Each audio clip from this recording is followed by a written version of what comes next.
बिस्मिल्लाहिर्रहमानिर्रहीम। अस्सलाम वालेकुम student, welcome to my channel Sidra economics lecture. आज हम टॉपिक डिस्कस करने जा रहे हैं, वो है law of cost. Law of cost basically three होते हैं: law of decreasing return, decreasing cost, law of constant cost, law of increasing cost. तो हमने लॉ ऑफ कॉस्ट पढ़ना है और इसके तीनों लॉ पढ़ने हैं, देन इसका शेड्यूल और डायग्राम के जरिए एक्सप्लेन करना है। तो फर्स्ट ऑफ ऑल हम देखते हैं लॉ ऑफ डिक्रीजिंग कॉस्ट। पहले आपको पता नहीं चाहिए कि लॉ ऑफ कॉस्ट क्या है। अब कोई भी चीज़ प्रोड्यूस करते हैं, उस पर कोई ना कोई कॉस्ट आती है, कोई ना कोई खर्चा आता है, तो उसको क्या कहते हैं? कॉस्ट कहते हैं। ठीक है, किसी एक यूनिट पर जितना भी हमें खर्चा आता है उसे हम लॉ ऑफ कॉस्ट कहते हैं। ठीक है, तो फर्स्ट ऑफ ऑल देखते हैं हम law of decreasing cost. Law of decreasing cost क्या है? It are given state of technology when the unit of variable factor are increase with the unit of other factor या fix factor, the margin cost decrease is called law of decreasing cost. ठीक है, इसमें क्या है definition में? पहले first of all आपको पता नहीं चाहिए कि वेरिएबल फैक्टर कौन से है और अदर या फिक्स फैक्टर कौन से है। मैंने अपनी 4 पीछे वीडियो अपलोड किए हैं लॉ ऑफ रिटर्न पे, तो उसमें मैंने बताया है कि लॉ वेरिएबल फैक्टर वो फैक्टर होते हैं जिसको हम चेंज कर सकते हैं। अपनी प्रोडक्शन को बढ़ाना चाहते हैं तो हम वेरिएबल फैक्टर को इंक्रीज़ कर देते हैं। अगर हम अपनी प्रोडक्शन को डिक्रीज़ करना चाहते हैं तो उनमें उन वेरिएबल को कम कर देते हैं, उन फैक्टर को कम कर देते हैं। जो अदर फैक्टर या फिक्स फैक्टर होते हैं उन्हें हम चेंज नहीं कर सकते। ठीक है, उन्हें फिक्स फैक्टर कहते हैं। वेरिएबल फैक्टर दो होते हैं, कैपिटल और लेबर। ठीक है, जिसे हमने प्रोडक्शन के लिए रखा होता है कि इंक्रीज़ करनी तो इनकी क्वांटिटी बढ़ा लेनी है, अगर डिक्रीज़ करनी तो उन्हें कम कर देनी है। जो होते हैं फिक्स फैक्टर वो होता है एक लैंड। ठीक है, फॉर एग्जांपल आपकी फैक्ट्री है कहीं पे, अगर आपने थोड़ी सी प्रोडक्शन इंक्रीज़ करनी है तो दैट मीन आप ये तो नहीं करेंगे फैक्ट्री को बड़ा कर देंगे, तो आप क्या करेंगे? उसके यूनिट इंक्रीज़ कर देंगे या फिर टाइमिंग चेंज कर देंगे, टाइमिंग इंक्रीज़ कर देंगे। ठीक है, यह था वेरिएबल फैक्टर और फिक्स फैक्टर।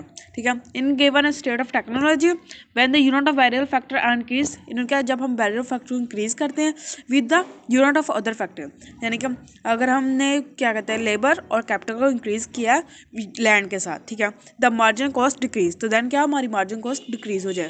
ठीक है, कि पहले उस 10 क्वांटिटी में वो बन रही थी कि एक यूनिट से 10 क्वांटिटी बनी थी एक वेरिएबल यूनिट का लेबर और कैपिटल का, अब 2 लगाए तो 20 की बजाय 25 हो जाए, तो क्या कॉस्ट डिक्रीज हो गई है, क्या उसका मार्जिन प्रोडक्टिविटी इंक्रीज हो गई है। तो हम इस और अल्फाज में ये भी कह सकते हैं, इसका दूसरा नाम ये भी है कि लॉ ऑफ इंक्रीजिंग रिटर्न।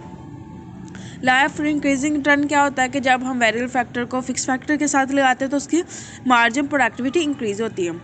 इसमें भी क्या मार्जिन कॉस्ट डिक्रीज, अब जब हमारी मार्जिन कॉस्ट डिक्रीज होगी दैट मीन हमारी मार्जिन प्रोडक्टिविटी इंक्रीज हो रही है। ठीक है, तो इसका दूसरा नाम क्या है? Law of decreasing return, law of increasing return, law of decreasing cost है, सॉरी। देन हम इसके सेकंड लॉ की तरफ आते हैं, law of constant return. Law of constant return में सिर्फ एक पॉइंट का, एक वर्ड का चेंज है, वो है रिमेन कांस्टेंट। ठीक है, समझ आई? इसमें क्या है? सिर्फ एक वर्ड का चेंज है। ठीक है, in a given state of technology when the unit of variable factor are increased with the unit of other factor, the margin cost remain constant। ठीक है, कि हम जब हम वेरिएबल फैक्टर को कांस्टेंट फैक्टर फिक्स फैक्टर के साथ लगाते हैं तो हमारा मार्जिन कॉस्ट रिमेन्स है, उसमें कोई फर्क ना है। यानी कि पहले जितने यूनिट प्रोड्यूस करता था एक क्वांटिटी बढ़ाने से वेरिएबल फैक्टर के, अभी उतने ही प्रोड्यूस करे, उसे कहते हैं लॉ ऑफ कांस्टेंट रिटर्न। तो देन हम इसके थर्ड लॉ की तरफ आते हैं, वो है law of decreasing return. Law of decreasing return में भी सिर्फ एक वर्ड का चेंज है, इंक्रीज। ठीक है, in given state of technology when the unit of variable factor are increase with the unit of other factor, the margin cost increase. यानी कि जब हम वेरिएबल फैक्टर को इंक्रीज करते हैं फिक्स फैक्टर के साथ या अदर फैक्टर के साथ तो हमारी मार्जिन कॉस्ट इंक्रीज हो जाए, कि हमारी कॉस्ट बढ़ जाए।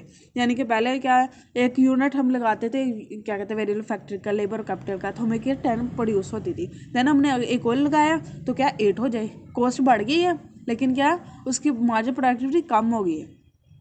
तो दैट मीन वो क्या law of decreasing increasing cost, sorry यहाँ पे डिक्रीजिंग लिखा गया, यहाँ इंक्रीजिंग आना है। ठीक है, लॉ ऑफ इंक्रीजिंग कॉस्ट।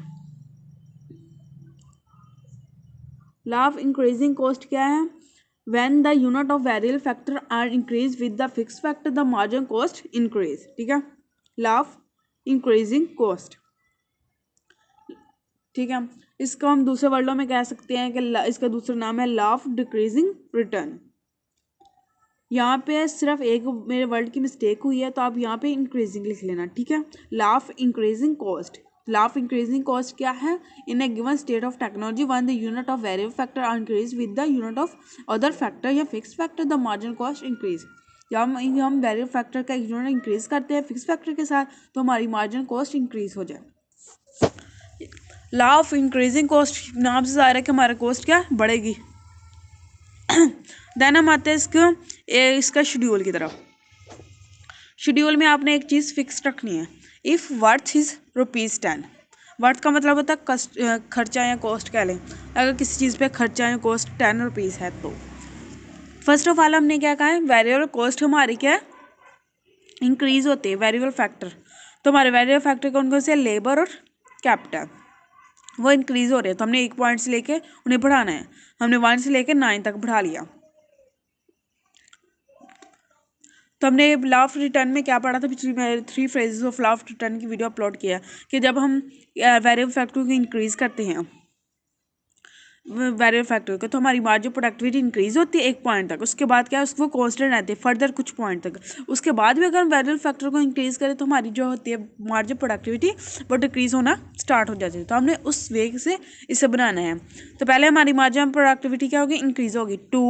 1 के साथ 2 थी, 2 के साथ 4, 3 के साथ 6 और 4 के साथ 8, 1 पॉइंट तक हो गया 1, ठीक है। अब क्या होगी, वो कांस्टेंट रहेगी। 5 के साथ भी 8 और 6 के साथ भी 8।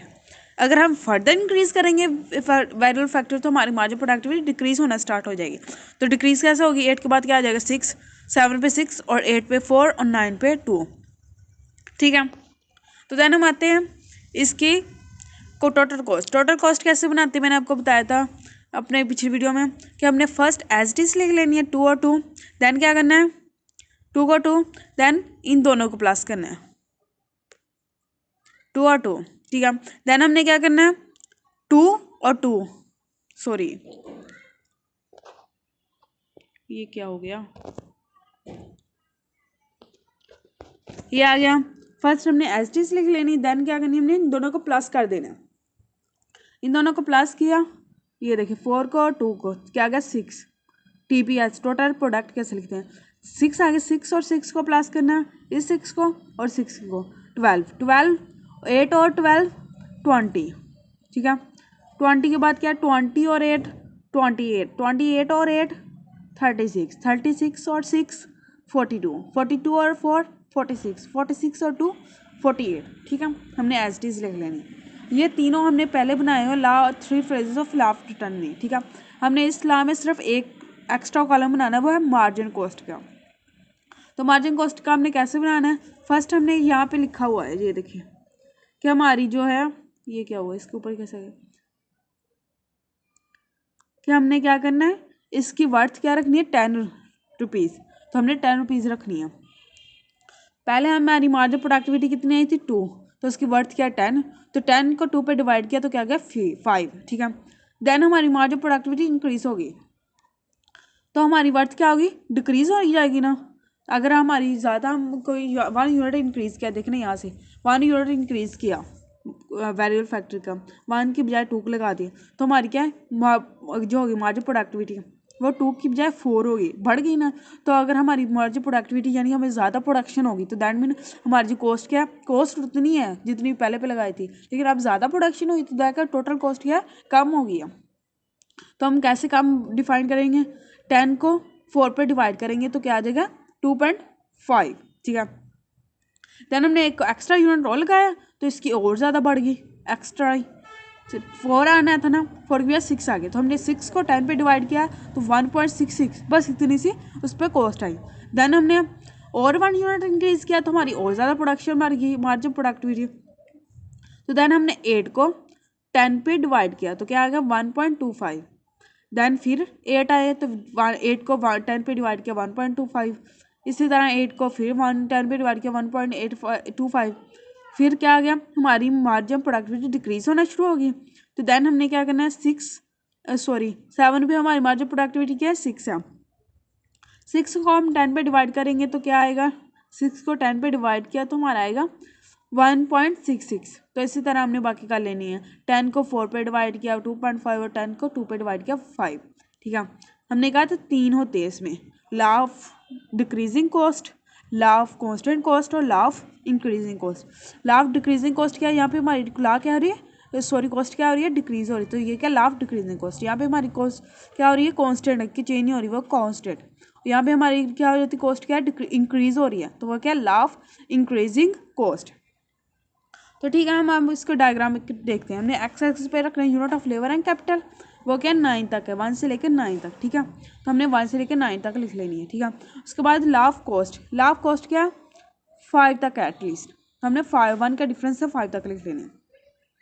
तो देन हमने देना फर्स्ट क्या है 1 और 5, 1 को 5 पे। ठीक है, सेकंड क्या है 2 और 2.5, 2 और 3 और 2 के दरमियान भी 2.5। ठीक है, देन क्या है 1.66, 1.3 पे 1.66, देन क्या है 1.25, तो इसको थोड़ा सा नीचे कर दें 1.25, नेक्स्ट फिर 1.25, देन फिर 1.25, क्योंकि 3 पॉइंट तक सेम है। उसके बाद 1.66, तो हमने पहले वाली लाइन के साथ अटैच कर देना 1.66, फिर क्या है 2.5 और 5, 2.5 और 5। ठीक है, तो हमने इन तमाम पॉइंट को ड्रॉ कर देना। फर्स्ट हमारा पॉइंट क्या था 5 पे, सेकंड हमारा इसी तरह हमने इन्हें क्लाइन में ड्रॉ कर देना और हमने इनको नाम दे देना A B C D E F G H और I। ठीक है, तो हमने स्टेज बतानी है। फर्स्ट हमारी स्टेज थी क्या law of cost decreasing cost, तो हमने फर्स्ट लिख देना यहाँ पे, ये फर्स्ट, और यहाँ पे क्या लिख दी डिक्रीजिंग। सेकंड हमारी स्टेज क्या थी कांस्टेंट और थर्ड हमारी इंक्रीजिंग। देखिए हमने कांस्टेंट लिख दिया और सेकंड स्टेज, थर्ड स्टेज हमारी क्या इंक्रीजिंग। ठीक है, इस तरह हमने डायग्राम बना लेनी। आई थिंक आपको समझ आ गया लॉ ऑफ कॉस्ट क्या है और इसके तीनों लॉ क्या है, law of decreasing cost, law of increasing cost, law of constant cost. अगर आपको कोई भी मसला है तो मुझे कमेंट में पूछ सकते हैं। Thank you so much, please subscribe my channel, like and share my video. Thank you so much.